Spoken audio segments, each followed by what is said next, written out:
and I just want to welcome our audience. My name is Kelly O'Brien, and I lead both the Alliance for Regional Development and the Chicago Central Area Committee. The Alliance was created in 2012 following a publication by the world's leading think tank on economic development, the OECD. And when they looked at economic data, they concluded that the Milwaukee, Chicagoland, Northwest Indiana corridor operates as an economic unit, but because of the three state lines, we don't always do our best to collaborate and share best practices, and that is why the Alliance was created. Its sister organization is a 64-year-old group that focuses on the planning and development of Chicago proper, and it has really been at the forefront of helping Chicago become the global destination that it is today. So we're very thrilled to have this webinar series. Starting June 1st, we rebranded it from the pandemic programming to disruption, driving innovation, and embracing economic change. That's the tagline for our 2020 summit that will be held this fall, specifically the week of November 16th, with the Federal Reserve Bank of Chicago. Many of you are aware that we have hosted this annual summit for many years. It is invitation only, so if you are interested in receiving an invitation to that programming, please be sure to email me, Kelly O'Brien. And I also want to make sure that the audience is aware that there is a Q&A button, and we invite you to ask questions throughout this conversation. We want to make sure that any of your concerns or interests are addressed, and we are so fortunate to have Luke with us today. So let me just quickly give a little bit of background. Luke Bosso serves as the Vice President and the Chief of Staff for the Indiana Economic Development Corporation. He's worked for Governor Holcomb in the governor's office before this post. He also had a fantastic job with Develop Indy, and he has a lot of interests, including the Indianapolis Zoo and boxing. So that's something we may have to get back to in this conversation, or maybe the next one. But Luke, let me start by asking, is there anything about your background that I failed to share? No, I think well, the most important thing, and I think she may have tuned in. So of course, my beautiful wife, Sarah, and our dog, Reggie, just wanted to say, hi to them if they're watching. So, always have to start with the most important thing in my life. Oh, that's really wonderful. Hi, Sarah. Hi, Reggie. I've got my dog, Oliver, almost at my feet next to me here. So, Luke, how are you and your family? Have you had any touches of COVID or anything like that personally? Luckily, we have not. We've been good. It's everybody's adjusting to the new normal. My wife has been working from home. I've still come to the office based on some of the things that we're doing here in the state, but being properly socially distanced, and we've been able to see both of our parents, which is good, but nobody on this call other than Sarah would know my parents, but they were not built for quarantine, so it's been really difficult for them. But the most important thing is we're all healthy. Excellent, excellent. And we do have a tri-state audience. For those that are not in Indiana and may not be tracking this information daily, I understand that as of yesterday, there were just over maybe 500 new cases of COVID. How is the state in general? And those numbers are less than what we've experienced here in Illinois, but is that a number that's on the rise, plateaued, going down? Yeah, I don't, knock on wood, I don't know which one to say, but luckily we've been pretty good with when it comes to COVID cases. We have seen a little bit of an uptick, but when it's compared to the amount of testing we're doing, it's actually lower. We have not seen the surge that other states have seen, and mostly we think that's because of the way we've opened. We took a phased-in approach. We, just like, Illinois and Wisconsin locked down the state for a while. And then we did a 5-stage approach, which right now we're in phase 4. Phase 5 will start July 6th. So a week from Monday, if my calendar is correct. But Dr. Box, our state health commissioner, has been unbelievable in her approach to dealing with COVID. And, for us, Hoosiers have taken it serious. They wear their mask. They were staying inside if they needed to, and they're socially distanced. I think for me, we finally gotten to the point where inside of restaurants are open here in Indianapolis, and going to those is still weird. You still have the 6 feet of separation, but it seems like everybody has been understanding of it. And while there are masks and hand sanitizer everywhere, they've been really receptive to make the changes and reopen the economy. That's great to hear that your restaurants are open and that the percentage of COVID cases is going down, even though the numbers of people that are sick is still very substantial, and something that I know Governor Holcomb, is actually going to be speaking about, and is maybe speaking about actually this minute.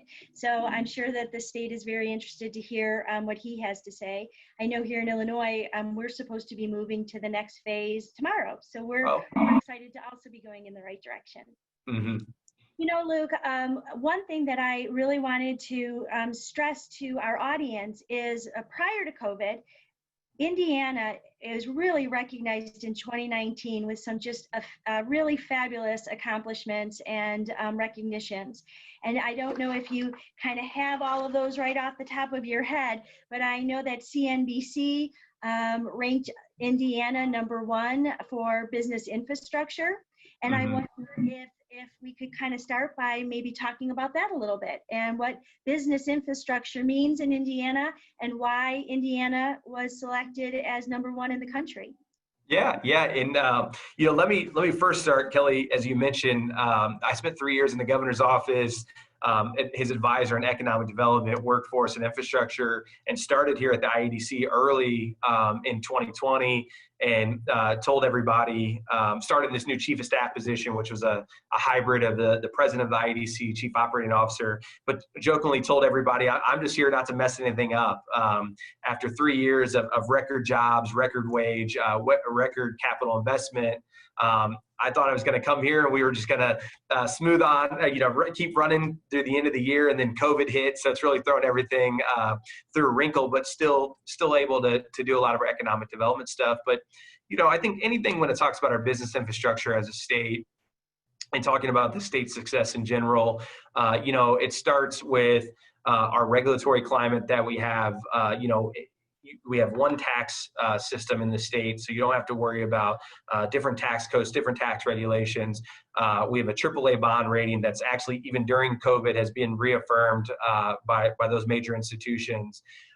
We have, spent our money on things we should be spending our money on, whether it comes to roads, whether it comes to workforce initiatives. And as the governor and Secretary Schellinger like to say, the IEDC moves at the speed of business, but what I like to say is we get out of the way of business, right? Businesses know much better than us, so we want to make it as simple and as easy as possible. And when somebody comes to us and says, hey, you should fix this regulation, if it makes sense and it's for the overall better of Hoosier needs, we're going to do that. Well, that's excellent. And I want to compliment IEDC. I have received emails pretty much daily, but certainly weekly, in terms of the activity that has continued even while the state was battling, COVID and, more in a shutdown mode. So I can see that you and your team, work relentlessly and haven't missed a beat. In terms of businesses that are recovering from COVID, I understand that Indiana has launched a program called EASE. Is that correct? Yes. It's our Economic Activity Stabilization Enhancement Program, which is called EASE, not for the way it's not for all the words that are in it, but because of the ease of working in the program. But yes, so this is actually it's 3 programs in one, and I think it really shows our commitment as the IEDC to adjust with the times. So Indiana is as you know, and is a very manufacturing heavy state. And for a while, we have been looking at how do we adjust to the new technologies that are coming in manufacturing, namely smart manufacturing, and just advancements in that world as well. So we were getting ready to roll out these programs in early March, and then COVID hits a month before. So as we were working through COVID-19, and as people on this call may not know, the IEDC actually led the procurement for all PPE for the state of Indiana. We started working with a number of manufacturers and companies who started making personal protective equipment. And it wasn't what they normally do, right? It was normally they make seat cushions for RVs, or they make the inside of caskets, and now they're making gowns, or they're making face shields, and a number of things like that. And so we started having conversations with these companies saying, what would it take to be able to open a manufacturing line for PPE in your business? And the answers were very similar, right? It was, they were nervous about making the investment in new machinery. The machinery was coming from overseas, so they would have to do training on the investment. And finally, the workforce to be able to work on the investment. So as we heard that, we really noticed the similarities to the programs we were getting ready to roll out, and said we should make some adjustments and really focus this on a COVID response with manufacturing.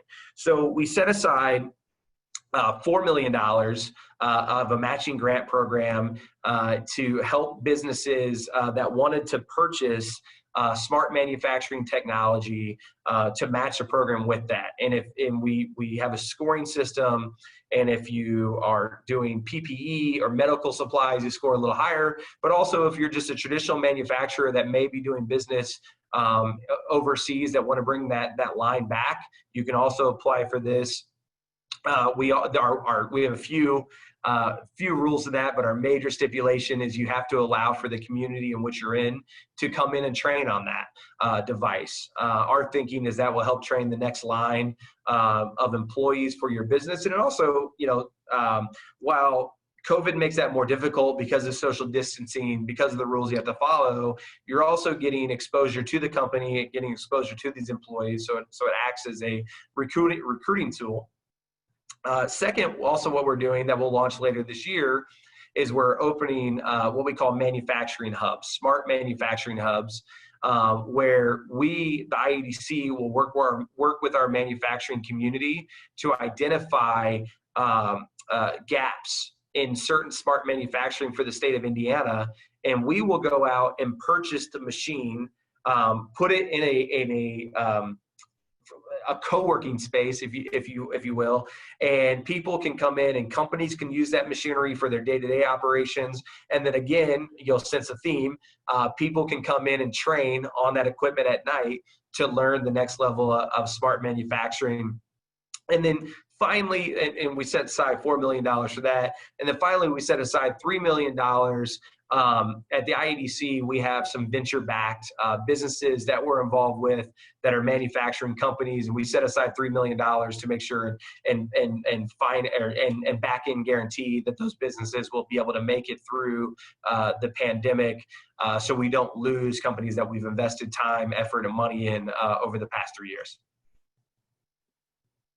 Well, that is really interesting. In fact, the Alliance, back in some previous programming meetings or working team meetings, I should say, the idea of creating a shared workspace that could be used for training and where there's investment into machines and other needed articles and things that companies couldn't necessarily afford on their own, but if it was aggregated, all of a sudden really makes sense. So I really applaud that Indiana is moving forward with that. That's excellent news.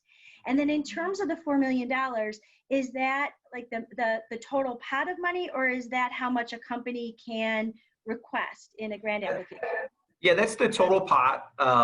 Companies can request up to $200,000. There is a series of, we've made this as simple as possible, but you do need to show, what you're spending it on, how it's spending. The nice part about this is in all, that's $10 million we've set aside for these programs. And we, as I mentioned, as we were thinking about doing this, we wanted to see how they were going to work. And then we knew with the budget session coming up next year in Indiana, we know that if they're, well, prior to COVID, we knew if they were very successful, we could go ask for more money and hopefully, grow these programs bigger. But again, same premise, we feel like these are going to be very successful.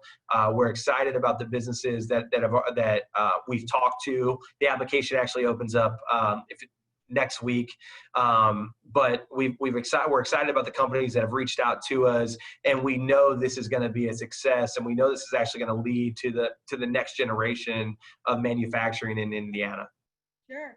And so in addition to kind of supporting existing businesses, add this capacity for kind of PPE or other essentials, do you have a focus on reshoring, on getting companies from overseas to move to Indiana, or to really bring a lot of this important manufacturing back home? Mm-hmm. And let me touch on something real quick. I think, and for this call, and I would say this whether I was here or talking to a business, we compete obviously against Ohio, Michigan, Wisconsin, Illinois, Kentucky, right? But a strong Midwest is good for everyone, right? So, if Illinois is doing well, Wisconsin's doing well, Indiana's doing well. Regional work like that is so important to the IADC. So I say that saying, we wish that every company in Indiana that was doing business overseas would bring them all back into Indiana. But we hope that with the support of the federal government and support of the region, that we'll be able to continue to work together to try to bring those companies back.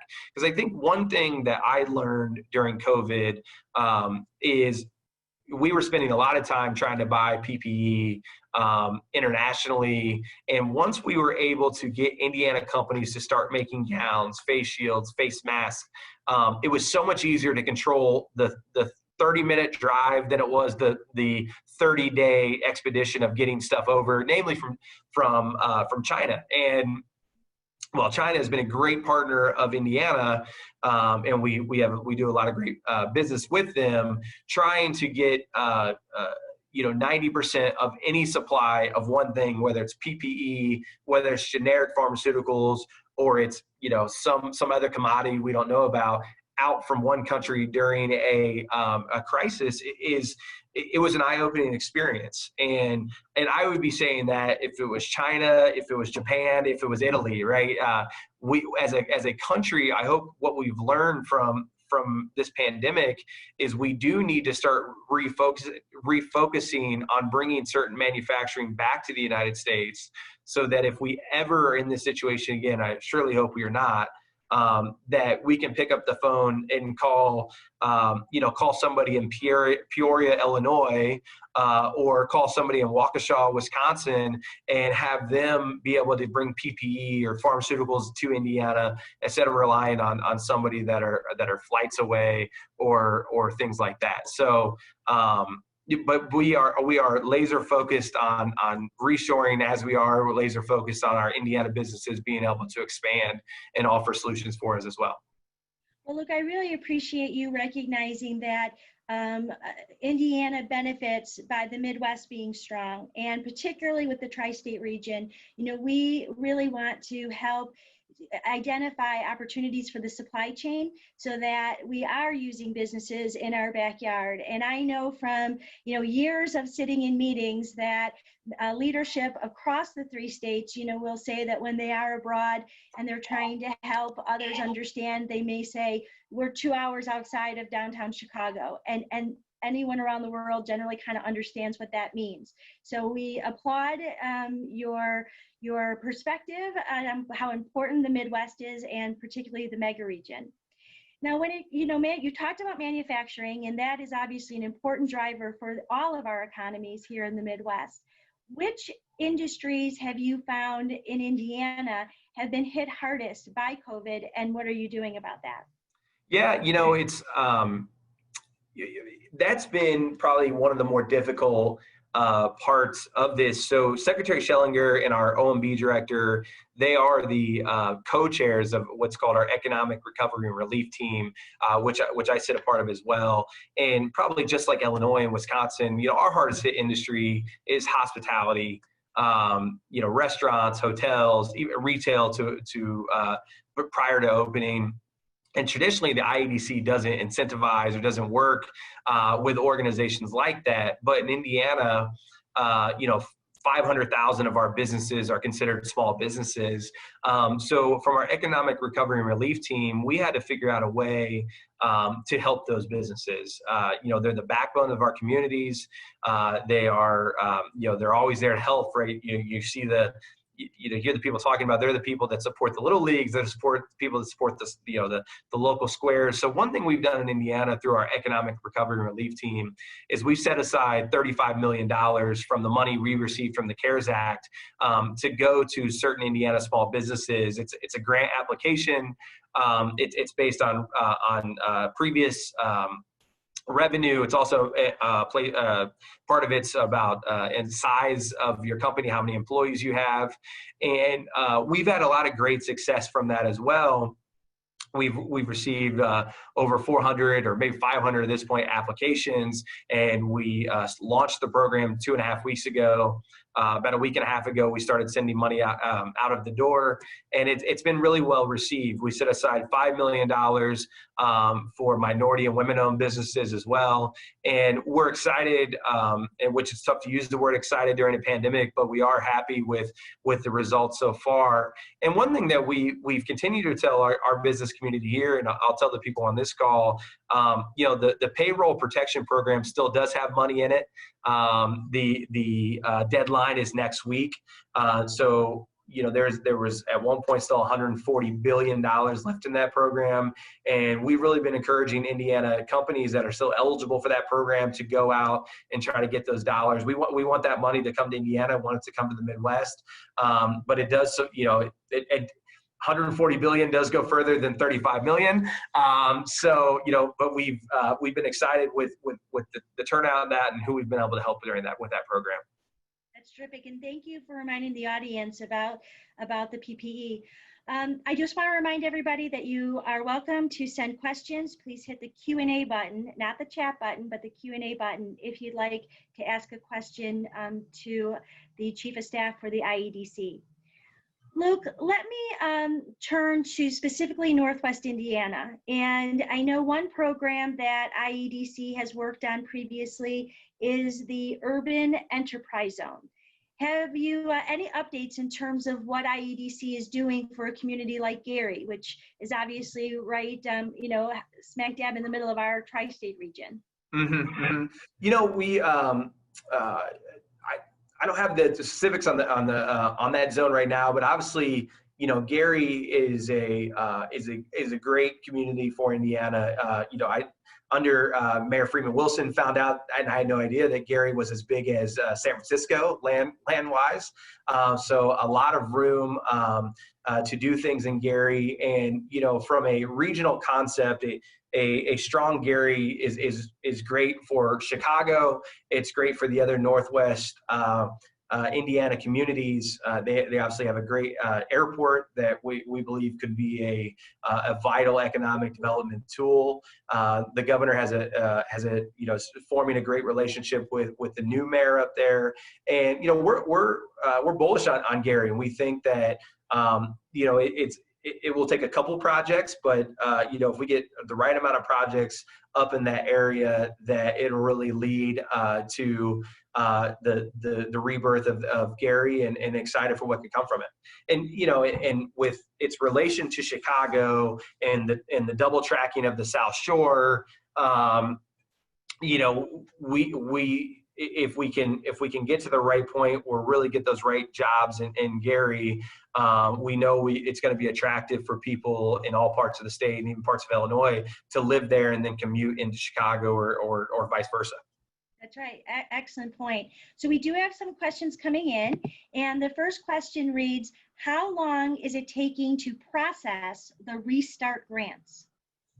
Okay. So it's a little bit, oh, and I clicked on the screen and I can't click off of it because I wanted to read it. There's two parts of that question. So one thing that we have seen is a lot of people have applied for the grant, but they have left some documentation short. So from a full, complete application, with that caveat, once we have everything, it takes about 48 hours for approval, and then about another 48 hours to 72 hours to send the money out. So we're looking at less than a week. And then part of the caveat with the money is that we're not able to wire money. So sometimes we're at the mercy of the bank transfer. So, depending on the day of the week, it could take a little bit longer, but we are, from a complete submittal application, moving pretty quickly through those. That is really impressive. I mean, to be able to process it's obviously incumbent upon the applicants to get the proper paperwork and fill out the application fully, but for you to be able to turn it around that quickly is really impressive, and kudos to your team. Luke, another question came in asking, when is the double tracking going to be completed? So let me grab my notes. I'll have to get back to you guys on that one. I know enough to be dangerous on it, so I'll get with the NDOT Chief of Staff and circle back on that one. Sure, and I know that it's not possible to know every statistic off the top of your head. So I appreciate that the audience is letting you know what's important, and we can all work together to make that, to get them an answer. Mm-hmm. We'll definitely get that answered. And I know that there's a few people that are sending in messages asking if you and I can possibly be involved in some of their calls and meetings. I know I'm always happy to support any organization within the 3 states, and particularly the mega region. So I'm happy to get in touch with you after this webinar. Please feel free to email me at kelly@alliancerd.org. That's for regional development. kelly@alliancerd.org. And if you have any messages, that I can always forward them on to Luke. So, Luke, we've talked about some of the great things that the state is doing post-COVID. I guess if we're really I don't know that we're actually in a post-COVID place, but that's at least what we're referring to these days, I guess. Where do you see your efforts now kind of for the last 6 months of the year? Yeah, it's funny. The last 5 months have felt like 3 years, so it's hard to think ahead for 6 months. I think we have some positive signs during COVID that make me feel strongly about how we're going to finish the year. First, I can't remember if I mentioned this, and if I did, I apologize. We've had an economic development deal every week, during COVID. So that makes us feel confident that whenever we start a new normal, that businesses are still going to be opening and moving through and picking Indiana and picking the Midwest. But we've also surveyed a large number of our small businesses on their thoughts, what they need done to live in this new COVID normal, and what they feel like they're gonna do past COVID. And 90% of them are confident they will be able to reopen and get to a similar level to they were prior to COVID. But as the IADC, we're cautious, as we always are, because we don't want to be too aggressive, but we will be out and about talking to businesses about coming to Indiana, about coming to the Midwest, and then we're going to focus on international companies who want to do business in in the United States. We've tripled our foreign direct investment over the past 3 years, and Secretary Schellinger has made it very clear we are going to continue to pursue international companies to come to Indiana. Our current pipeline of companies is full. Well, it's never full; it's rich. So we can always, we can always use more, but we're going to continue to go out and do everything we can to let people know that this is a great place to come to, and we're going to do it while we socially distance and with our mask on. But we're going to try to work with what we have and hopefully get through this and be stronger than we were before. We have a few more questions that have come in, and I know we're down to about a minute, but I think they're important topics. So maybe quickly you can address, what role do you see in K-12 and higher ed playing in the economic recovery of Northwest Indiana? And can you also talk about, has the governor announced, will schools be going back in the fall? So maybe kind of frame it, helping us understand what the approach is to education, and then talk about the role for economic recovery. Yes, yeah, and also I mentioned Deputy Chief of Staff Starks. Please reach out to us. We would love to connect. I saw that as one of the questions. So the governor has announced that he will leave it up to the schools on reopening. There has been some recommendations made by the governor's office and DOE. We are providing masks to students. I'm actually working through that program now. So that's one thing we will be doing, and we'll get those to schools before they open, and then they're leaving it up to each individual school district to decide how they're going to open. So on the K through 12 question, I have to be very careful on this because I will say I am a big education person. So I will. Our communication director is in here, is rolling her eyes at me because she's not sure what I'm going to say. But I will always say that there is nothing more important to any community than their K through 12 school organizations. I am the education nerd that will tell you who's on our school board, who follows the school board races, who thinks it's probably the most important race other than governor in your community.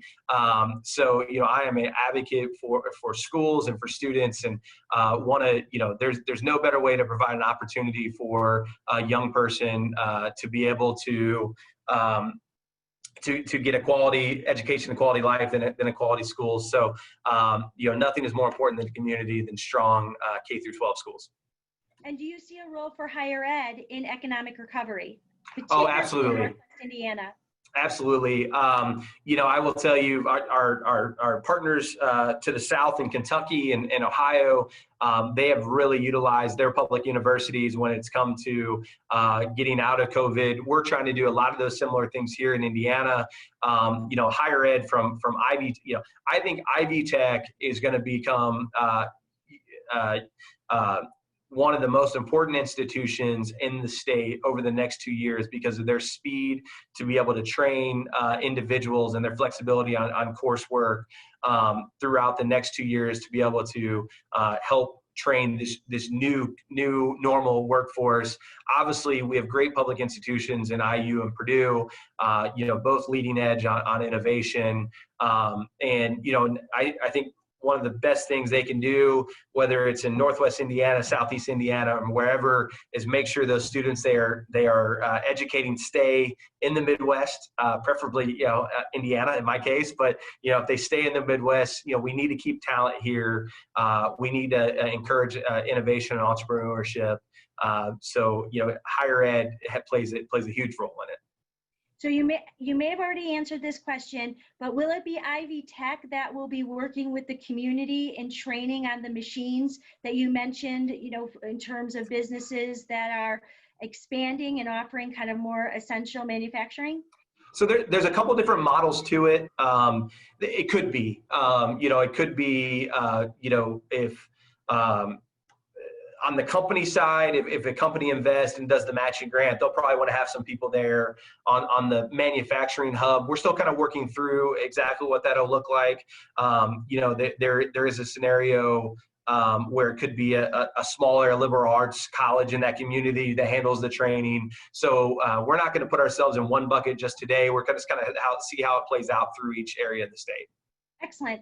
And the last question, because I know we've run over now, but are you planning on rescheduling the Indiana Global Economic Summit in Indianapolis? Uh, we are. I will say that that was probably at the time, because now it wasn't a tough decision. But my second week here is when we had to decide whether or not we were going to move forward with the summit, and unfortunately we didn't. But there will be some version of the global summit either later well, probably more than likely in 2021. We have done so much with our international partners. And we have done so much to bring a lot of these conversations that have been happening on the coast to the Midwest that we have to continue to do it. We are an adjust and modify organization, and we will do some form of the global summit. Will be rescheduled, and it'll be better than ever. And we're going to be really excited to do it. Terrific. Well, again, we have run over, but it was such an important conversation. You shared so much really good information for our stakeholders. I appreciate everybody that took the time to submit a question. If we didn't get to your question, please email us and we'll do our best to get you an answer. And Luke, again, compliments to your team. I have so much respect for you and the work that your whole staff, has done without missing a beat over these very difficult several months. As you know, we are planning our 2020 summit in partnership with the Federal Reserve Bank of Chicago, and I hope that we can maybe highlight some of the things that you shared with us today. So let's talk about that offline. I think that we should also talk about a topic that's really important in terms of how we do continue to grow the population in our respective states in the Midwest, and it's really critical for not only the talent, but we had this out migration, and we need to stop that hemorrhaging. So I think there's a lot of areas for us to work together on, and I am so thankful for your support, for Secretary Schellinger's support, and for Governor Holcomb's support. I mean, I have never gone unanswered, and you have always stepped up whenever asked. So I'm grateful for that, and I want to thank the audience for joining us today. I hope you'll join us in our next program on Tuesday. It's going to be a 1-hour conversation, so it will focus on some of the racial inequities and some of the topics that are really in the forefront right now in our society. So please join us for that on Tuesday. Watch your emails for registration links. With that, stay well, stay strong, and we'll see you next week. Thank you so much, Luke. You take care. Bye. Thank you. Thank you.